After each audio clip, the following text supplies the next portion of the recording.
I have already provided several examples of how a denial of the law of non-contradiction makes significant human action impossible. If there is no difference between B and non-B, then there is no difference between drinking milk or drinking poison, or maybe driving down on the left side of the road on the highway when you should be on the right side of the road. People who believe as though there is no difference between B and non-B may quickly find themselves in embarrassing or dangerous situations. Consider a politician who denies the distinction between B and non-B. Such a person, I suppose, uses his rejection of the necessary difference between B and non-B as an excuse for the act of adultery. If there is no difference between B and non-B, our politician would then be unable to distinguish between his wife and a car, a building, a river, or even a stop sign. And since this is so, he would also have difficulty distinguishing between his wife and a person who is not his wife. The regrettable implications of this kind of irrationalism are just as risky in religion as in marriage and politics. Supposedly religious people who think in this illogical way would lack any rational ground for distinguishing between God and the devil.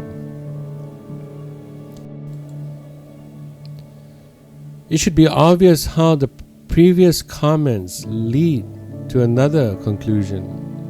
If the denial of the law of non-contradiction precludes significant speech and behavior, significant human thinking also becomes impossible.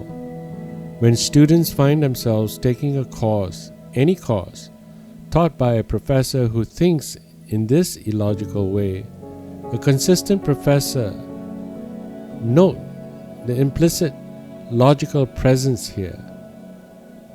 This professor would have to admit there is no difference between a good exam and a bad exam, between a good grade as well as a bad grade.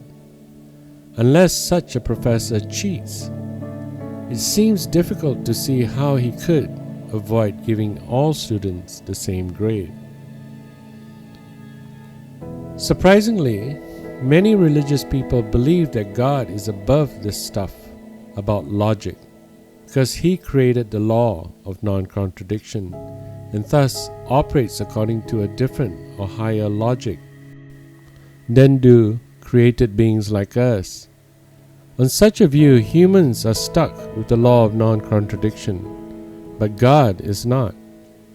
When such individuals are asked to explain how significant thinking, communication, and action are possible for a God for whom no distinction between B and non-B obtains, then people take refuge in the mystery.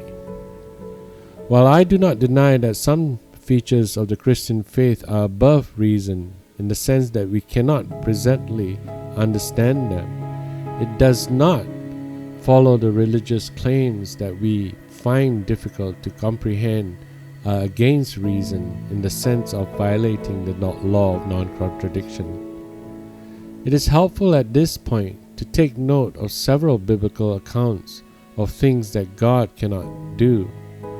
For example, we are told that God cannot swear by a being greater than Himself in Hebrews chapter 6 verse 13.